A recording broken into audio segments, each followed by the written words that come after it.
بسم الله الرحمن الرحيم. السلام عليكم ورحمة الله وبركاته. ايه الفرق بين المتابعين عندي في الفيسبوك واليوتيوب؟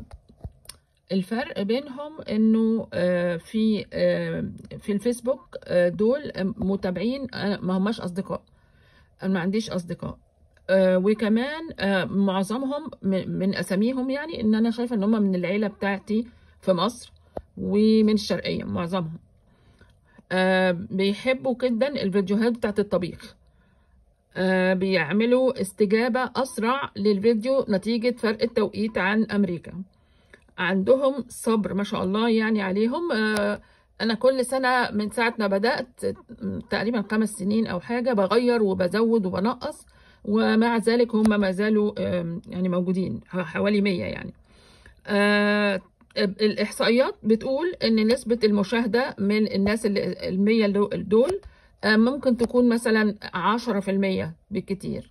طبعا خلاص، على الأقل أحسن من اليوتيوب. المشاهدات هناك 3% فقط من المشتركين. بعد كده إنه ما برضو بيعملوا نفس بتوع اليوتيوب، ما فيش حد بيحط لايك إلا نادرا جدا. وربنا يسهل وكل شيء بعد كده يتحسن ونقدر نحقق يعني أرقام أحسن.